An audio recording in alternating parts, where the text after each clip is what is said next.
आज की इस वीडियो में मैं आपको एक सुंदर टॉप की कटिंग और स्टिचिंग स्टेप बाय स्टेप बताने वाली हूँ। अगर आप बिगिनर्स हैं या नए डिज़ाइन सीखना चाहते हैं तो इस वीडियो को पूरा ज़रूर देखिएगा। Hi everyone, welcome to my channel Vandana's boutique. आज मैं आपको एक स्टाइलिश टॉप का कटिंग और स्टिचिंग का पूरा प्रोसेस दिखाने वाली हूँ और ये पूरा ट्यूटोरियल मैं आप लोगों को बहुत ही इजी तरीके से समझाऊंगी। तो इस मटेरियल से हम टॉप बनाएंगे। ये है क्रेप फैब्रिक, एक सॉफ्ट और लाइट वेट ये मटेरियल रहता है जो पहनने के बाद काफ़ी अच्छा फ्लोई लुक देता है। अगर हम इसमें लाइनिंग वगैरह का यूज नहीं भी करेंगे तो भी चलता है, लेकिन मैं अपर बॉडी में लाइनिंग का यूज करने वाली हूँ। नीचे की बॉडी में हम इसमें लाइनिंग यूज नहीं करेंगे। तो चलिए बिना टाइम वेस्ट करते हुए आज की वीडियो शुरू करते हैं। तो नीचे की साइड में हल्का सा क्रॉस फैब्रिक है, इसके लिए मैं यहाँ पे एक लाइन ड्रॉ कर लूँगी। जितना भी क्रॉस कपड़ा रहेगा हम उसे बाद में कटिंग करके निकाल देंगे। तो अपर योक की हम कटिंग करेंगे तो उसका लेंथ हमें रखना है 14.5 इंच। इसमें हम 1 इंच स्टिचिंग का लेंगे। हाफ इंच हमारा कमर में जाएगा, हाफ इंच हमारा शोल्डर में जाएगा, तो टोटल 15.5 में मार्किंग करना है। इस लाइन को भी हमें स्ट्रेट करना है। ये हमारी शोल्डर की लाइन है। फुल शोल्डर का मेजरमेंट है 14.5, उसका हाफ करके 7.25 इंच में मार्क करेंगे। नीचे भी हमें सेम मार्किंग करना है। अब इस लाइन को स्ट्रेट करेंगे। ये हमारी आर्म होल की लाइन है। शोल्डर डाउन करेंगे 1.25 इंच और यहाँ से नेक का विड्थ रखेंगे 2.5 इंच में और यहाँ से नीचे की साइड में शोल्डर डाउन कर देंगे। आर्म होल के लिए मार्किंग करेंगे तो जितना हमने शोल्डर डाउन किया है उसे छोड़ के हम यहाँ पे 7 इंच में मार्किंग करेंगे। 36 साइज का ये टॉप हम बना रहे हैं, उसी के हिसाब से हमें आर्म होल डाउन करना है। अब इस लाइन को भी स्ट्रेट करना है। ये हमारी अपर चेस्ट की लाइन है। अब ये बैक पार्ट है, ऊपर हमारा नेक बहुत छोटा है, पैक है, तो हमें जो चेस्ट का मेजरमेंट है उसमें लूजिंग देना पड़ेगा। तो अपर चेस्ट का मैं यूज कर रही हूँ 34.5 अपर चेस्ट का मेजरमेंट है। इसमें मैं 3.5 इंच की लूजिंग दे रही हूँ।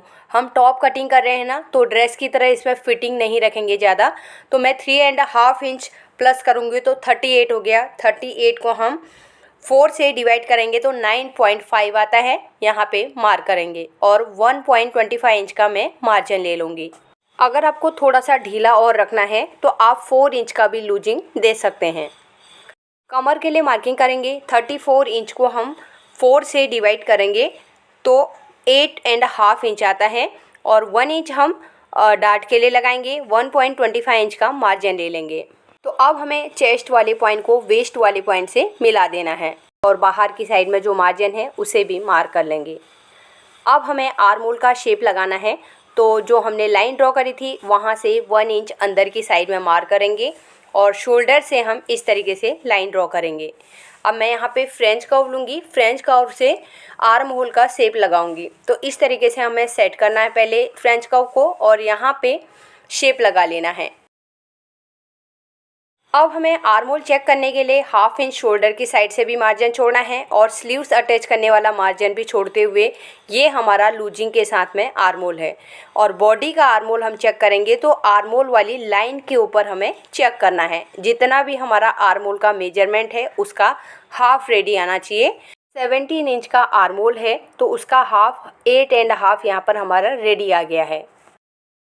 अब हमें नेक डीप के लिए मार्किंग करना है, तो यहाँ पर मुझे बहुत ज़्यादा डीप नहीं करना है। 3 इंच से लेके 3.5 इंच तक का ही हम डीप करेंगे। पहले मैं शोल्डर का मार्जिन यहाँ पे मार्क कर लूँगी। अब हमें रेडी शोल्डर के लिए मार्क करना है। यहाँ पर मैं 4 इंच का रेडी शोल्डर करूँगी, उसमें 1 इंच ऐड करके 5 इंच में मार्क करूँगी। हाफ इंच हमारा आर्म होल की साइड जाएगा, हाफ इंच हमारा नेक की साइड में जाएगा। अब हम यहाँ पे राउंड शेप बनाएंगे, तो इस तरीके से पहले बाहर वाली मार्किंग करूँगी और ये अंदर वाली मार्किंग में हमारी सिलाई आएगी। तो यहाँ पर आप रेडी शोल्डर पट्टी का मार्किंग अपने हिसाब से कर सकते हैं। अगर आपको 2.5 इंच या 3 इंच रखना है तो उसमें 1 इंच ऐड करके इसी तरीके से मार्क करना है। कमर में हमें डार्ट लगाना है 3.5 इंच या 3.75 इंच, जितना भी आप विड्थ लगाना चाहते हैं उसके हिसाब से मार्क करके डार्ट की लेंथ यहाँ पे 4 इंच की रखेंगे और यहाँ पे इस तरीके से डार्ट बना लूँगी। डार्ट बनाने से कमर में फिटिंग अच्छे से आती है, इसके लिए हम डार्ट बनाते हैं। अगर आप नहीं बनाना चाहते हैं तो डार्ट का मार्जिन भी आप माइनस कर सकते हैं। अब हमें इस तरीके से ऊपर की साइड में शेप लगाना है। 1/2 इंच कमर वाली साइड की तरफ ऊपर की साइड जाना है और 0.25 इंच नीचे की साइड में हल्का सा बढ़ा देना है। तो यहाँ पर हमने बैक पार्ट की मार्किंग कंप्लीट करी है। अब हम इसकी कटिंग करेंगे। तो यहाँ पर आपको ध्यान से देखना है मैं किस तरीके से कटिंग कर रही हूँ। तो ये बैक पार्ट कटिंग हो गया है। शोल्डर में एक कट लगाएंगे, नेक की भी हम कटिंग कर लेंगे।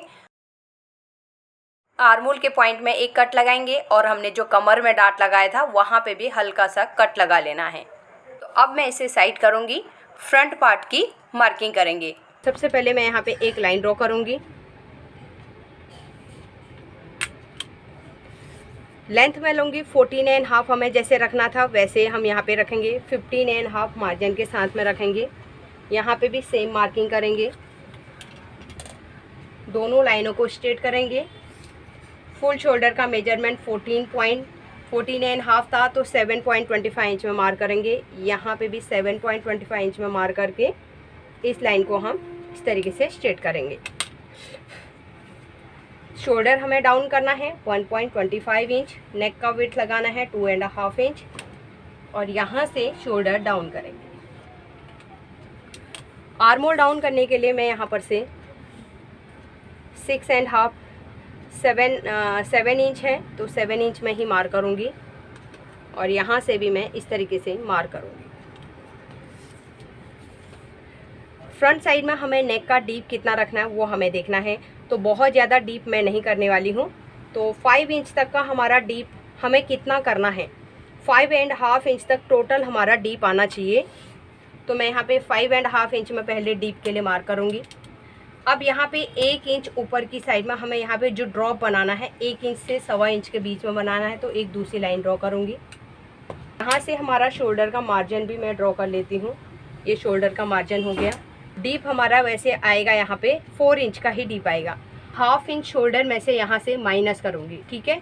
लेकिन उससे पहले मैं यहाँ पे फ्रंट आर्मोल के लिए शेप लगाऊंगी 1 इंच, जैसे हम बैक साइड में आए थे। फ्रंट साइड में हम अंदर 1/2 इंच और आएंगे और यहाँ से हम शोल्डर में से 1/2 इंच माइनस कर देंगे। ये टॉप है ना, तो बहुत ज़्यादा हमें फिटिंग नहीं करनी है। तो फ्रंट के लिए हम 1/2 इंच ही पीछे की साइड में आएंगे। पहले मैं बैक के हिसाब से ड्रॉ कर लेती हूँ।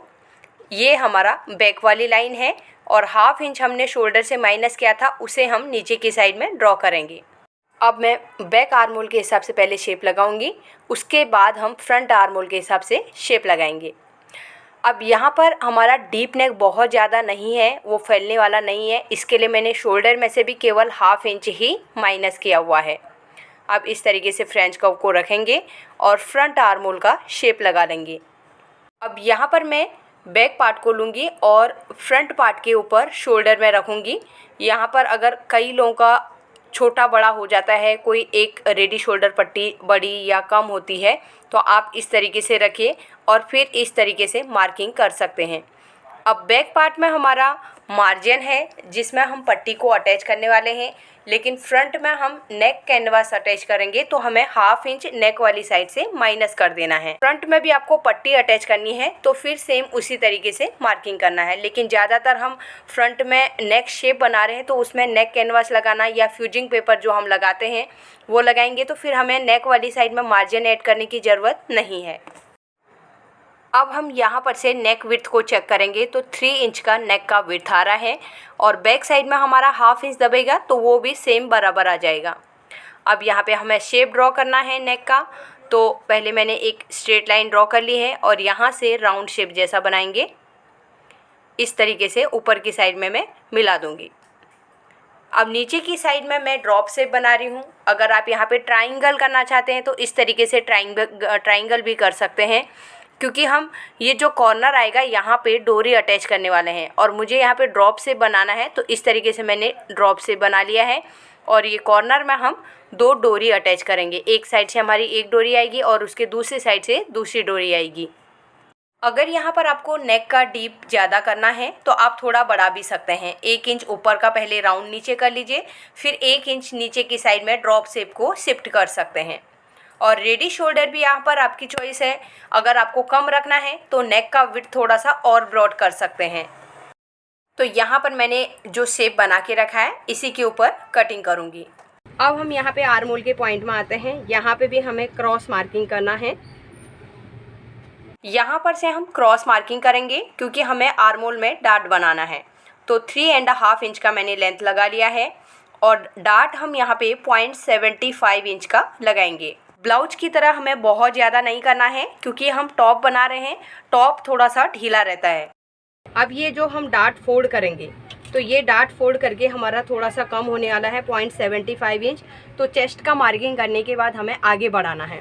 तो यहाँ पे पहले हम अपर चेस्ट का मेजरमेंट यहाँ पे 9.5 इंच में मार्क करेंगे। हमने बैक में भी सेम किया था, लेकिन ये डार्ट हमारा फोल्ड हो जाएगा तो यहाँ पे थोड़ा टाइट हो जाएगा। इसके लिए हमें इसे आगे की साइड में 0.75 इंच बढ़ाना है। ठीक है, हमारा यहाँ पे डार्ट प्रिंसेस कटनी है कि हमारा एडजस्ट हो जाएगा। ये डार्ट अलग है और 1.25 इंच का मार्जिन लेंगे।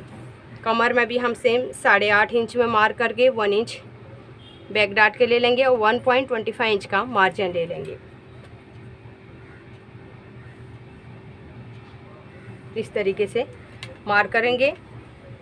फ्रंट में भी हमें डार्ट लगाना है तो जैसे हमने बैक साइड में लगाया था वैसे ही हम 3.75 इंच में करेंगे।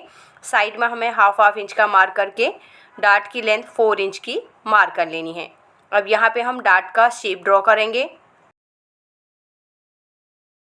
और नीचे से भी हमें बैक साइड में जैसे हमने किया था हाफ इंच कमर वाली साइड से ऊपर की साइड शेप देके 0.25 इंच नीचे की साइड से शेप को हमें बढ़ा लेना है। तो यहाँ पर हमारे फ्रंट पार्ट की भी मार्किंग कंप्लीट हो गई है। एक बार मैं यहाँ पे डार्ट को फोल्ड करके भी आप लोगों को दिखाऊंगी, लेकिन उससे पहले हमें कटिंग करना पड़ेगा। तो मैं ऊपर की साइड से यहाँ पे जैसे हमने शोल्डर डाउन किया है वैसे ही कट करना है और आर्म होल वाली साइड में मैं रफली कट कर लेती हूँ यहाँ से लेके यहाँ पर तक। अब हमें डार्ट को फोल्ड करना है तो इस तरीके से पहले वाली लाइन को हम फोल्ड करते हुए दूसरी लाइन के ऊपर रख लेंगे और मेजर टेप लेंगे। हमारे चेस्ट का जो हमने 1/4 मार्किंग किया था उसे चेक करना है। तो 9.5 इंच हमारा यहाँ पे बाहर वाली लाइन में बराबर आ रहा है। अगर हम 0.75 इंच नहीं बढ़ाते तो उतना टाइट हो जाता, क्योंकि इसमें जो डार्ट लगा रहे हैं ये पूरी डार्ट सिलाई में अंदर की साइड में चला जाएगा, इसलिए हमने बाहर की साइड में बढ़ाया हुआ है। नीचे की साइड से भी हमें जो हमने बढ़ाया हुआ है उसी लाइन के ऊपर कट करना है और यहाँ पर जो मार्जिन लिया हुआ है उसे रखते हुए हम कट कर लेंगे। अब हम इसे इस तरीके से घुमाएंगे, डार्ट को फोल्ड करेंगे और आर्म होल वाली साइड से हम यहाँ पर से कटिंग करते हुए शोल्डर की साइड में कट कर लेंगे। तो यहाँ पर से मैं पहले यहीं तक कट करूँगी। यहाँ पर हल्का सा शेप अंदर की साइड में है तो यहाँ से हम बाहर की साइड में लाइन ड्रॉ करेंगे। ज़्यादा नहीं, एक सूत के बराबर हल्का सा हमें बाहर आना है, क्योंकि यहाँ पे हल्का सा ज़्यादा गहरा शेप लग रहा है अंदर की साइड, इसके लिए मैंने बाहर की साइड में किया। तो देखिए बहुत ज़्यादा नहीं है, एक सूत के बराबर मैंने लाइन बाहर ली है। अब यहाँ पे डार्ट के यहाँ पे हमें कट लगा लेना है। नेक की हम कटिंग नहीं करेंगे, इसमें फ्यूजिंग पेपर हम अटैच करेंगे। इसके लिए हम डायरेक्ट फ्यूजिंग पेपर के ऊपर ट्रेस करके नेक को पलट लेंगे। नीचे हम डार्ट के यहाँ पे भी एक एक कट लगा लेंगे, जिससे कि इसके बैक साइड में भी दूसरे डार्ट के लिए मार्क चला जाएगा। यहाँ पे भी मैं लाइन ड्रॉ कर लूँगी और साइड में हाफ इंच का मार्जिन ले लेंगे। तो यहाँ पर हमारे फ्रंट पार्ट की मार्किंग कंप्लीट हो गई है। अब हमें मेन फैब्रिक के ऊपर रखना है और हाफ इंच का साइड से मार्जिन लेते हुए हम इसकी कटिंग कर लेंगे। तो यहाँ पर मैंने फ्रंट पार्ट और बैक पार्ट दोनों का एक साथ में कटिंग कर लिया है। अब नीचे हमें जिसमें फ्रिल बनाना है तो यहाँ पर से मैं मेजरमेंट करके दिखा रही हूँ। अब फ्रिल बनाने के लिए जितना हमारा कमर का मेजरमेंट है उसका 3 गुना भी ले सकते हैं, क्योंकि जो छोटी छोटी फ्रिल्स बनाते हैं उसमें काफ़ी कपड़ा लगता है। तो यहाँ पर मेरा मेजरमेंट 51 इंच का आ रहा है, तो मैंने फ्रंट और बैक दोनों के हिसाब से कटिंग किया हुआ है। अब एक बार नीचे की लेंथ भी चेक करते हैं। तो 21 इंच इसमें टोटल है। 1.5 इंच का हमारा मार्जिन जाएगा हाफ इंच कमर में और 1 इंच हमारा नीचे की साइड में फोल्डिंग में जाएगा। 21 इंच में से 1.5 इंच माइनस करेंगे तो 19.5 इंच बचता है। इसमें हम 14.5 हमारा योक का ऐड करेंगे तो 34 इंच हमारा टोटल टॉप की लेंथ हो जाती है। अगर आपको टॉप की लेंथ को कम या ज़्यादा करना है तो ये जो हमारा फ्रिल वाला नीचे का पार्ट है इसी में आपको कम ज़्यादा करना पड़ेगा। अपर योक के उसमें हमें कुछ भी चेंजेस नहीं करने हैं। एक बार फिर से मैं यहाँ पे आप लोगों को क्लियर कर देती हूँ, जितनी भी हमारी टॉप की लेंथ है उसमें से हमें अपर योक को माइनस करना है, हमारे नीचे का फ्रिल वाला पार्ट बच जाएगा और मार्जिन हमें उसमें अलग से ही ऐड करना है। अब मैं स्लीव्स की कटिंग आप लोगों के साथ शेयर करूँगी। तो यहाँ पर मैंने कपड़े को डबल फोल्ड करके रखा है क्योंकि 2 स्लीव है, इसके लिए हम एक साथ में कटिंग करेंगे। एक नीचे वाला ओपन है, ऊपर हमारा जॉइंट है, तो इसे हम बाद में कटिंग कर लेंगे। तो यहाँ पर मैंने फोल्ड करके रख लिया है। नीचे की साइड में हल्का सा क्रॉस है तो मैं हाफ इंच का मार्जिन छोड़ के फिर हाफ इंच ऊपर एक दूसरी लाइन ड्रॉ कर लूँगी। नीचे जो क्रॉस है इसे मैं कटिंग करके निकाल दूँगी। नीचे की साइड में जो हाफ इंच का मार्जिन छोड़ के रखा है इसके सेंटर में मैं 2 पिन अटैच करूँगी जिससे कि हमारा फैब्रिक हिलेगा नहीं। अब यहाँ पे मैं लेंथ के लिए मार्किंग करूँगी। 10 इंच की मैं लेंथ रखूँगी। हाफ इंच हमारा नीचे का मार्जिन हो गया। नीचे बॉटम में मैं यहाँ पे 2 से 2.5 इंच का चौड़ी पट्टी या कैनवास के साथ में अटैच करके बाहर की साइड इसे पलटने वाली हूँ। इसके लिए नीचे मैंने हाफ इंच का ही मार्जिन लिया है। यहाँ पर भी हमें सेम 10 इंच में मार्क करना है। अब इस लाइन को पहले हम स्ट्रेट करेंगे, आर्म होल डाउन करेंगे 4 इंच में। इस लाइन को भी हम स्ट्रेट कर लेंगे। यहाँ पर कपड़ा हिल रहा है तो मैं हाथ से स्ट्रेट कर रही हूँ। स्लीव्स का राउंड है 10.5 इंच। मैं यहाँ पे हाफ इंच लूज ही रख रही हूँ। 11 इंच के हिसाब से 5.5 इंच में मार्किंग करूँगी क्योंकि स्लीव्स के बॉटम में भी मैं कैनवास लगा के उसे बाहर की साइड में पलटने वाली हूँ। कई बार कैनवास लगाने के बाद टाइट हो जाता है, इसके लिए हाफ इंच लूज रखेंगे, बाद में हम फिटिंग कर सकते हैं। तो यहाँ पर मैंने आर्म होल के लिए मार्किंग कर लिया है। हमने बैक पार्ट में जो हाफ आर्म होल हमारा था उसके हिसाब से मैंने 8.5 इंच में मार्क कर लिया है। अब आर्म होल के पॉइंट से नीचे स्लीव्स वाले पॉइंट को मिला देना है और 1.25 इंच का मार्जिन ले लेंगे। अब यहाँ पर से हम शेप लगाएंगे। तो इस तरीके से शेप लगाते हुए हम नीचे की साइड में मिला देंगे। अब हमें ऊपर की साइड में पफ के लिए मार्किंग करना है। तो यहाँ पर से हमारा आर्म होल के पॉइंट से जितना भी मेजरमेंट आ रहा है उसका सेंटर निकाल के हम यहाँ पे लाइन ड्रॉ कर लेंगे। एक बार फिर से क्लियर कर देती हूँ, यहाँ पर हमारा जितना भी मेजरमेंट है उसका सेंटर निकाल के हमें मार्क करना है। अब यहाँ पर से आपको कितना नीचे की साइड में फ्रिल्स बनाने हैं, कितना पफ बनाना है, वो उसके हिसाब से आपको लेंथ लेनी पड़ेगी। तो मैं यहाँ पे 7 इंच में मार्क कर रही हूँ। अगर आपको ज़्यादा करना है तो आप ज़्यादा भी कर सकते हैं। पहले मैं यहाँ पे एक बॉक्स बना लूँगी।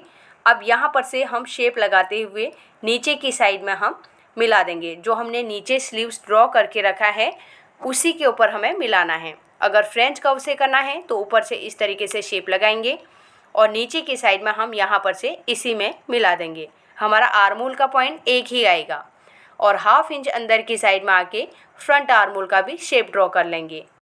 तो स्लीव्स की मार्किंग कंप्लीट हो गई है। अब हम बैक आर्म होल के हिसाब से यहाँ पर मार्किंग के ऊपर ही कट करेंगे। नीचे हमारा फिक्स है, केवल साइड में जो एक्स्ट्रा फैब्रिक है उसे हम कटिंग करके निकाल देंगे। पिन भी हम अब निकाल देंगे। स्लीव्स के सेंटर में हम एक कट लगा लेंगे। आर्म होल के पॉइंट में भी हमें यहाँ पे कट लगाना है। अब हमें स्लीव्स को ओपन करना है। तो दोनों स्लीव्स हमारा एक साथ में है तो फ्रंट आर्म होल का हमारा एक साथ में कटिंग होना चाहिए। तो सेंटर हमें पहले बराबर तरीके से मिला लेने हैं और यहाँ से हाफ इंच अंदर की साइड में आते हुए हम फ्रंट आर्म होल की कटिंग करेंगे। फ्रंट आर्म होल के यहाँ पे एक कट लगा लेंगे जिससे कि हमें स्लीव्स अटैच करने के टाइम पे कन्फ्यूजन नहीं रहेगा। अंदर की साइड में हमारा सीधा फैब्रिक है तो बाहर रॉन्ग है, मैं यहाँ पे रॉन्ग मार्किंग कर लूँगी। कई बार प्रिंटेड फैब्रिक में दोनों साइड में डार्क कलर ही दिखता है तो थोड़ा कन्फ्यूजन भी हो जाता है। इसके लिए आपको पहले ही किनारी देख के चेक करके रख लेना है। तो यहाँ पर भी मैं बैक साइड में लाइन ड्रॉ कर लूँगी सेंटर में। ये लाइन ड्रॉ क्यों करी है थोड़ी देर में आप लोगों को स्टिचिंग के टाइम पे पता चलेगा। अब मैं लूँगी फ्यूजिंग पेपर, इसमें मैं फ्रंट नेक की कटिंग करूँगी। तो यहाँ पर हम फ्रंट पार्ट लेंगे और नेक को रखेंगे जितना हमें चौड़ा नेक करना है उसी के हिसाब से हमें फ्यूजिंग पेपर की कटिंग कर लेनी है। और यहाँ से भी मैं नीचे से कट कर लूँगी। तो ये मैंने लेंथ और विड्थ के हिसाब से फ्यूजिंग पेपर कट कर लिया है। इसके ऊपर हमें फ्रंट पार्ट को रखना है। जैसा मैंने शेप यहाँ पे ड्रॉ किया हुआ है उसी के ऊपर ट्रेसिंग व्हील को घुमाना है, जिससे कि हमारा कैनवास के ऊपर इसका मार्किंग चला जाएगा। तो यहाँ पर मैंने ट्रेस कर लिया है। कैनवास पेपर के ऊपर हमारी मार्किंग आ गई है। यहाँ पर अभी आप लोगों को डॉट की मार्किंग दिखाई नहीं देगी। मैंने चॉक भी थोड़ा लाइट कलर ले लिया है। अब मैं इसे कट करके ही आप लोगों को दिखाती हूँ। अगर यहाँ पे आपको स्क्वायर शेप करना है राउंड की जगह, तो आप स्क्वायर भी कर सकते हैं। तो मुझे यहाँ पे राउंड रखना है, तो राउंड के हिसाब से ही मैं यहाँ पे कटिंग करूँगी।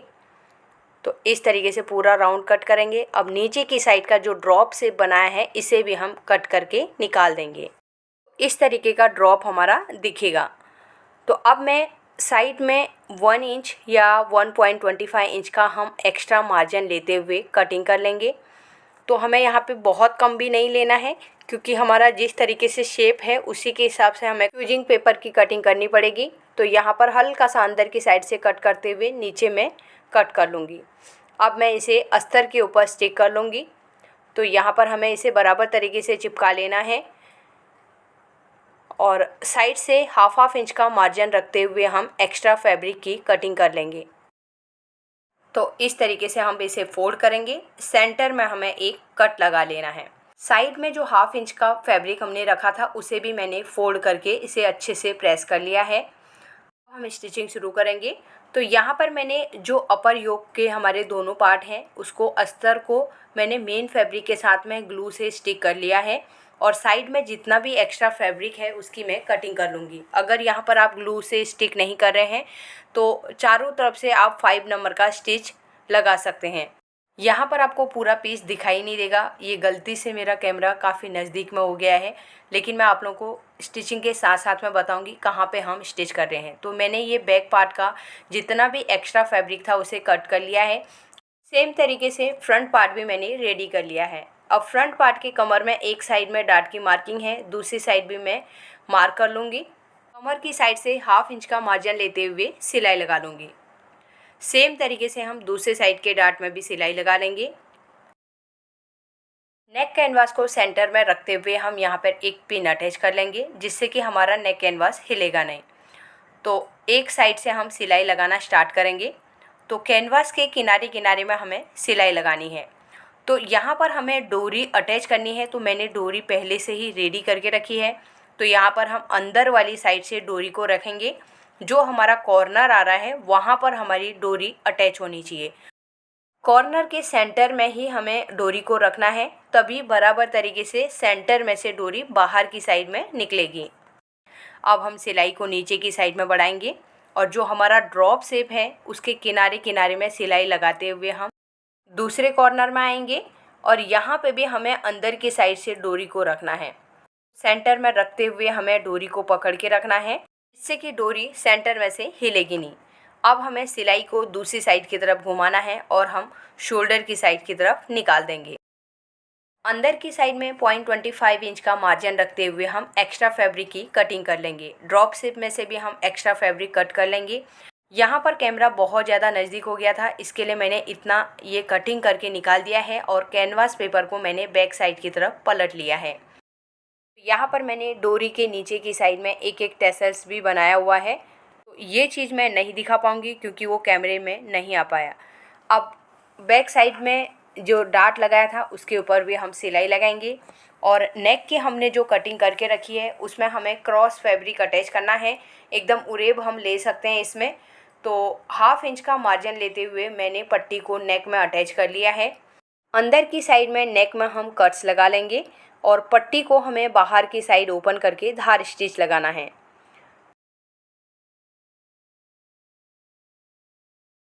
अब हमें पीछे वाली साइड की तरफ पट्टी को फोल्ड कर लेना है। हाफ इंच जो मार्जिन बचा हुआ है उसे हम पलट लेंगे और किनारे किनारे में सिलाई लगाएंगे।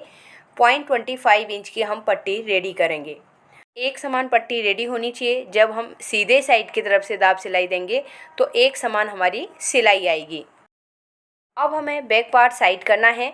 नीचे वाले पीस में हमें प्लेट्स बनानी है। तो हम इस तरीके से स्क्रू ड्राइवर की हेल्प से छोटी छोटी प्लेट्स बनाएंगे और एकदम पास पास में हमें बनानी है। प्लेट बनाने के लिए हमें स्क्रू ड्राइवर की हेल्प लेनी है। एकदम छोटा वाला जो स्क्रू ड्राइवर रहता है उससे छोटी छोटी हमारी प्लेट्स बनेंगी। तो एक साइड के पीस में मैंने प्लेट्स लगा लिए हैं। सेम तरीके से हम दूसरे साइड के पीस में भी प्लेट्स लगा लेंगे। इसी तरीके से हमें उसमें भी लगाना है। अब मैं अपर योक लूँगी और इसके ऊपर हमें रखना है। तो प्लेट्स को सिलाई लगाने से पहले हमें बराबर कर लेना है। अगर हम उसे सीधा नहीं करेंगे तो फिर प्लेट हमारा फोल्ड हो सकता है। तो इस तरीके से हमें हाथ से उसे स्ट्रेट करते रहना है और 1/2 इंच का मार्जिन लेते हुए हमें उसे अपर योक के साथ में अटैच कर लेना है। एक साइड का पीस रेडी हो गया है। सेम तरीके से हमें दूसरे साइड के पीस को भी रेडी कर लेना है। तो यहाँ पर मैंने शोल्डर्स भी अटैच कर लिए हैं। कस्टमर आने की वजह से मेरा कैमरा ऑफ रह गया और मैंने गलती से शोल्डर्स अटैच कर लिए हैं, तो उसका रिकॉर्डिंग मैं अभी आप लोगों को नहीं दिखा पाऊंगी। केवल बैक साइड में पट्टी अटैच करनी है। तो देखिए, जो पट्टी हमने रेडी करके रखी है उसके किनारे किनारे में हमें दाब सिलाई दे देनी है। शोल्डर्स को अटैच करने के लिए फ्रंट साइड के शोल्डर को बैक साइड के शोल्डर की पट्टी के अंदर रखना है और पट्टी को हमें फोल्ड करना है। फिर 1/2 इंच का मार्जिन लेते हुए सिलाई लगा लेनी है। सेम तरीके से दूसरे साइड के शोल्डर को भी अटैच कर लेना है। उसके बाद ही बैक साइड के नेक में हमें पट्टी में दाब सिलाई लगानी है। अब हम स्लीव्स को रेडी करेंगे। तो इस तरीके से हम उल्टे साइड की तरफ से रखेंगे और सीधे साइड की तरफ हम कैनवास की पट्टी को पलट देंगे। तो यहाँ पर मैंने 2 इंच चौड़ी कैनवास पट्टी को कट करके मेन फैब्रिक के साथ में अटैच कर लिया है। और यहाँ पे देखिए, नीचे की साइड में मैंने 1/2 इंच का मार्जिन छोड़ के रखा है जिसे हम स्लीव्स के साथ में अटैच करेंगे। तो इस तरीके से मैंने 1/2 इंच का मार्जिन लेते हुए पट्टी को स्लीव्स के साथ अटैच कर लिया है। और अब हम पट्टी को बाहर की साइड ओपन करेंगे और स्लीव्स के फैब्रिक के ऊपर ही हमें किनारे में धार स्टिच लगानी है। अब हम पट्टी को सीधे साइड की तरफ पलट देंगे। अब जहाँ पर से हमने बॉटम पट्टी को अटैच करके रखा है वहाँ पर से 2 इंच ऊपर की साइड में मार्क करेंगे और यहाँ पर हमें इलास्टिक को रखना है। अब ये हम उल्टी वाली साइड में इलास्टिक को अटैच कर रहे हैं। एक साइड में हम पहले हल्का सा लॉक करेंगे और इलास्टिक को खींचते रहेंगे। जो हमने सेंटर में चौक की मार्किंग करी थी उसी मार्किंग के ऊपर हमें इलास्टिक को रखना है। तो सेंटर में सिलाई लगाएंगे और थोड़ा सा इलास्टिक बड़ा लग रहा है तो मैं 1/2 इंच कट कर लूँगी। 8 इंच का मैंने इलास्टिक पहले लिया था तो 1/2 इंच मैंने कट कर लिया है। तो अभी 7.5 इंच की हमारी इलास्टिक की लेंथ है। अब लास्ट में भी हमें लॉक करके बाहर की साइड में निकाल देना है। एक्स्ट्रा थ्रेड्स की हम कटिंग कर लेंगे। अब हम पट्टी के किनारे में नीचे की साइड में धार स्टिच लगाएंगे। तो एकदम किनारे में लगनी चाहिए, ये हमें खोलनी नहीं है। तो फिनिशिंग के साथ में हमें धार स्टिच नीचे की साइड में पट्टी के ऊपर लगाना है। तो इस तरीके से नीचे की साइड में मैंने सिलाई लगा ली है। अब ऊपर वाली साइड में भी हमें सिलाई लगानी है। तो यहाँ पर से हमें कपड़े को बराबर तरीके से स्ट्रेट करना है और पट्टी के ऊपर वाली साइड में भी किनारे में सिलाई लगानी है। तो एक स्लीव्स रेडी हो गया है। सेम तरीके से हम दूसरे स्लीव्स को भी रेडी कर लेंगे। साइड में जितना भी एक्स्ट्रा पट्टी है उसे हम कट कर लेंगे। स्लीव्स को फोल्ड करना है। 7 इंच जितना था हमने ऊपर की साइड में एक्स्ट्रा लिया था उतने में हम कट लगा लेंगे। अब यहाँ पर से जहाँ पर मैंने कट लगाया था वहाँ से हमें प्लेट देना स्टार्ट करना है। तो यहाँ पर हम इस तरीके से एक ही डायरेक्शन में पहले सेंटर तक हम प्लेट्स लगा लेंगे। तो सेंटर में हमारा जो कट था वहाँ पर तक हम लगाएंगे। उसके बाद हमें डायरेक्शन को चेंज करना है। तो अब हम यहाँ पर से इस तरीके से प्लेट्स को पलट देंगे। दूसरी साइड की तरफ हमें प्लेट का फेस करना है। तो प्लेट को फोल्ड करेंगे, सिलाई लगाएंगे, फिर से प्लेट उठाएंगे, फोल्ड करेंगे, सिलाई लगाएंगे। इसी तरीके से हमें प्लेट्स लगाते रहनी है जब तक हमारा कट ना आ जाए। तो ये हमारा ऊपर का पफ बन गया है। सेंटर की जितनी लेंथ थी वो इलास्टिक ने कवर कर ली है। अब हमें स्लीव्स को अटैच करना है। तो स्लीव्स का सेंटर और जो हमारा शोल्डर का सेंटर है दोनों को एक साथ में रखना है। पहले हम एक साइड के स्लीव्स को अटैच करेंगे, प्लेट्स को हम सीधा करते रहेंगे। अगर ज़्यादा स्लीव बड़ा हो रहा है तो हमें यहाँ पे प्लेट्स दे देना है लास्ट में।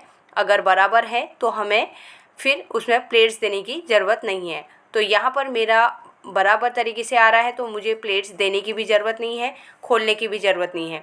अगर आपका थोड़ा भी छोटा या बड़ा होता है तो आप उसी हिसाब से प्लेट्स को घटा बढ़ा सकते हैं। अब मैं दूसरे साइड के स्लीव्स को भी अटैच कर लूँगी। सेंटर में हम फिर से आएंगे और यहाँ पर से हम हल्का सा, मैं यहाँ पे प्लेट दे रही हूँ, थोड़ा सा बड़ा हो रहा है, तो इस तरीके से हम यहाँ पे पूरे स्लीव्स को अटैच कर लेंगे। और अंदर की साइड में फिर मैं इंटरलॉक कर लूँगी। सेम तरीके से दूसरे साइड के स्लीव्स को भी मैं अटैच कर लूँगी। तो सेंटर में आते ही हमें प्लेट्स को बराबर तरीके से स्ट्रेट कर लेना है। तो इस तरीके से हम सीधा करेंगे और सिलाई लगाएंगे। तो अब हमें साइड फिटिंग करनी है, तो जो मैंने मार्किंग करके रखी है उसी के ऊपर हम सिलाई लगाएंगे। तो दोनों पीस को हम बराबर तरीके से रखेंगे। कमर में भी हमें दोनों पीस को बराबर तरीके से पकड़ना है और सिलाई लगानी है। अब नीचे की साइड में इस तरीके से हम हल्का हल्का सा क्रॉस कर लेंगे। तो नीचे की साइड में मार्जिन ज़्यादा नहीं रहेगा तो भी चलेगा। कमर के पॉइंट से हमें धीरे धीरे क्रॉस लाते हुए हमें नीचे की साइड में पूरा निकाल देना है। तो सेम तरीके से मैं दूसरी साइड भी फिटिंग वाली सिलाई लगा लूँगी। अब हम नीचे बॉटम में जाएंगे। यहाँ पे हमने 1 इंच का मार्जिन लिया था, तो हम इस तरीके से फोल्ड करेंगे और सिलाई लगाएंगे। तो यहाँ पर अगर आपको बीडिंग करना है तो आप बीडिंग भी कर सकते हैं, और फोल्ड करना है तो इसी तरीके से आप फोल्ड कर सकते हैं। यहाँ पर हमें 1/2 इंच की चौड़ी पट्टी या 1 इंच की चौड़ी पट्टी जितनी भी रेडी करनी है उसी के हिसाब से पहले हमें फैब्रिक को रखना है।